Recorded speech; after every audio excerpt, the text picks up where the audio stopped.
Legal, gente. Então agora a gente vai para a parte do R com aquele mesmo banco de dados, né? Então tá aqui o banco de dados íris, né? Aí eu coloco só para organizar o tamanho da amostra 150, sendo que aí eu tenho quatro variáveis, que é esse sepal length, sepal width e da mesma coisa para petal. Então eu tenho quatro variáveis quantitativas, ok? E espécie eu tenho três espécies, né? Setosa versicolor e virgínica. Então aqui eu coloco aqui as cores nos níveis. Os comandos eu vou disponibilizar para vocês, então vocês vão ter acesso, não vou entrar em detalhes. Então ploto esse gráfico aí para separar bem as cores. Então aqui vocês podem até depois fazer uma legenda utilizando o comando legend. Eu inclusive já fiz isso para vocês, não nessa disciplina, tá? Bom, mas enfim, pelas cores aqui vocês já conseguem identificar, tá?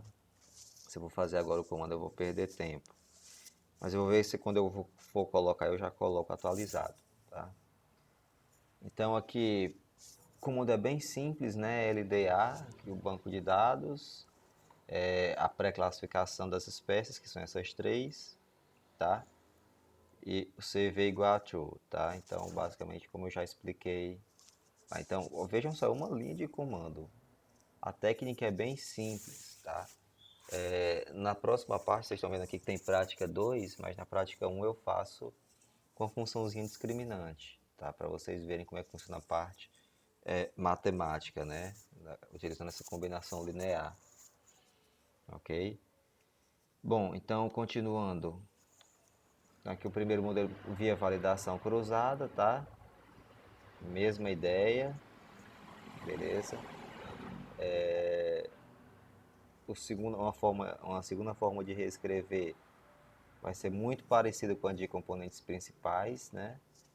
Que é utilizando essa nomenclatura, você coloca a espécie e depois as variáveis que vocês supõem que influenciarão a espécie, né? Então, aí ele solta esses valores. Professor, mas você tem prior, counts, means, tem vários objetos dentro vários argumentos dentro desse objeto, né?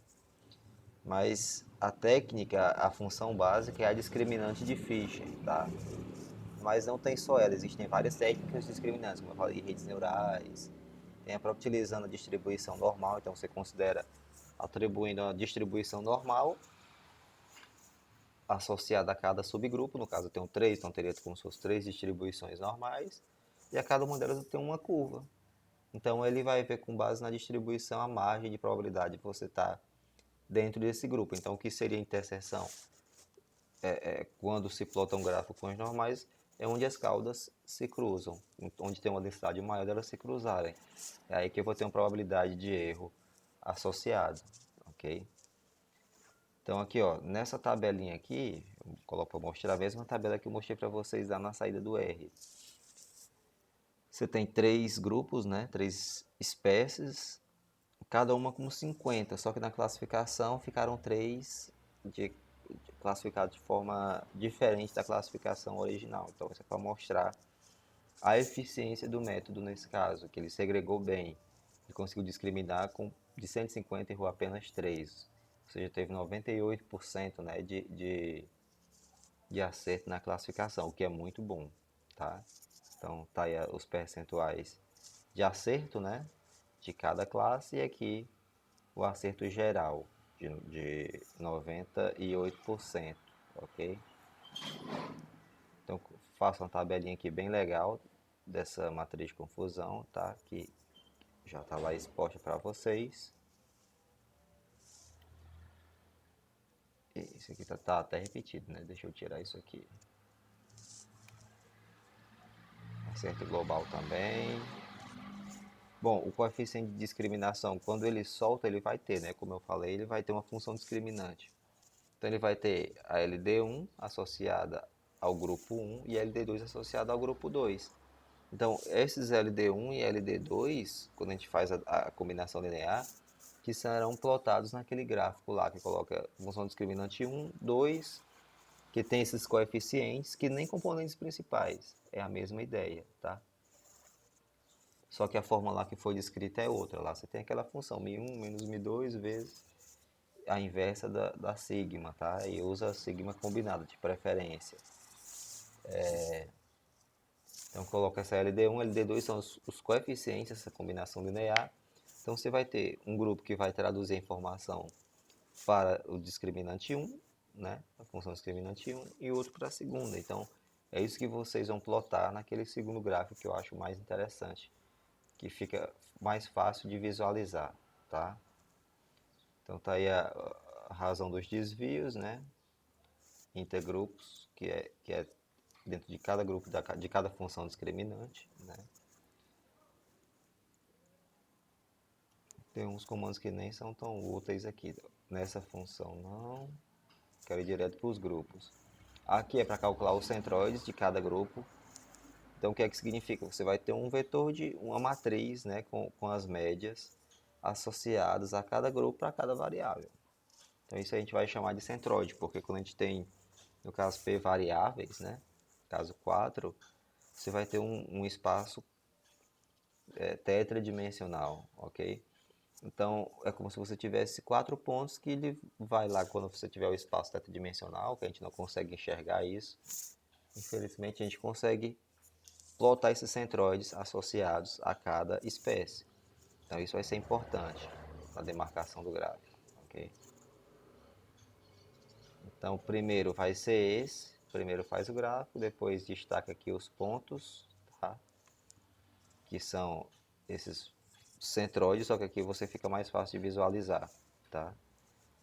Depois o histograma, que esse eu acho mais importante, porque ele consegue colocar o histograma da função discriminante específica, tá? Da função discriminante 1, que assim como na componente principal, ele é a mais poderosa, que é praticamente a que é utilizada, né?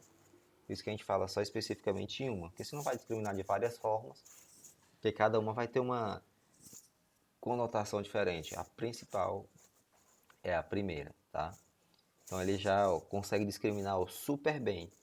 Quando você vai para a segunda, olha só, já tem uma interseção muito grande. Então, por isso que toda aquela ideia que eu falei para vocês da parte matemática, ela vai ser importante por conta disso, porque essas combinações elas são linearmente independentes. Então, naturalmente, em algum momento, se você utilizar várias componentes, vai dificultar a análise, já que as componentes são combinações das variáveis originais.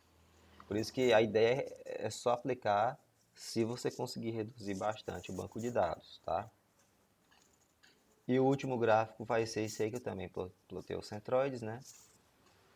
E coloquei aqui especificamente, ó, com esses comandos, cada espécie em cada grupo. Setosa, olha só, se você olhar para a função discriminante 1, olha só aqui no eixo X.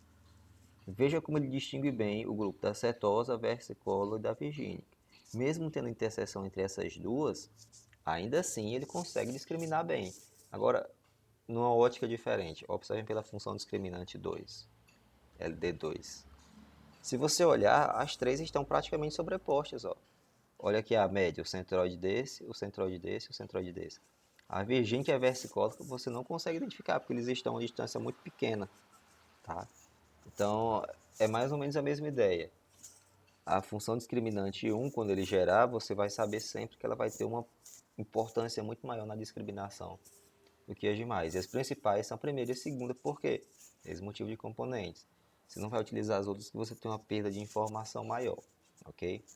Então, esses comandos aqui eu vou disponibilizar para vocês e a próxima aula vai ser utilizando um banco de dados bem simples também, mas eu faço a parte dos cálculos matemáticos, como se para vocês compararem com o que eu mostrei na teoria, tá certo?